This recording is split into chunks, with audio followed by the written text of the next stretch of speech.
မင်္ဂလာပါရှင်မများကျမ်းမာချမ်းသာပြီးတော့လူဝင်စင်နာတွေပြေဝကြပါစေ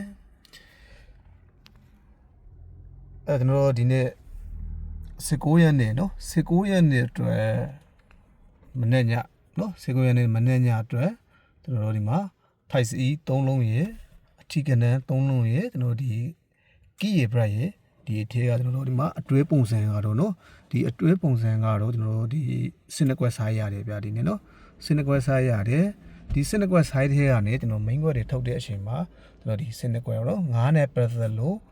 4ခွက်ရေ9နဲ့ပတ်သူများနဲ့ပတ်သက်လို့4ခွက်ရေ3နဲ့ပတ်သက်လို့4ခွက်ရေဖြစ်ပါတယ်ဒီစနက်ကွက်ထဲကကျွန်တော်တို့ main ထပ်ပြီးတော့အကောက်ဆုံးရွေးချယ်ပေးလိုက်တဲ့အချိန်မှာဒီ9နဲ့2ခွက်ရတယ်သူများနဲ့2ခွက်ရတယ်3နဲ့2ခွက်ရပါတယ်ဗျဟုတ်ပြီနော်ဒါကတော့ကျွန်တော်ဒီ19ရက်နေ့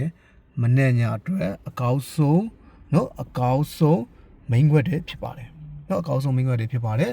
အကုန်လုံးလည်းအဆင်ပြေကြပါစေဗျာနော်အကုန်လုံးလည်းအဆင်ပြေကြပါစေကျွန်တော်ရွှေကဲကြီး1ရ2ကို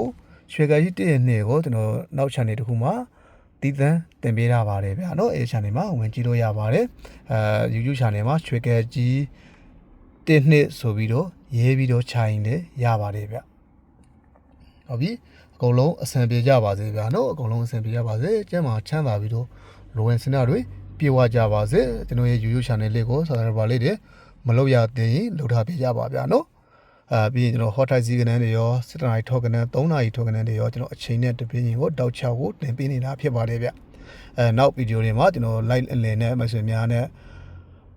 ပြောပြီးတော့လွယ်တဲ့လာနိုင်တဲ့အလားလာရှိတဲ့ပုံစံလေးတွေကိုကျွန်တော် live အနေနဲ့လွှင့်ပြီးတော့ပြေတော်ဖို့ရှိပါတယ်အကုန်လုံးအဆင်ပြေကြပါစေနော်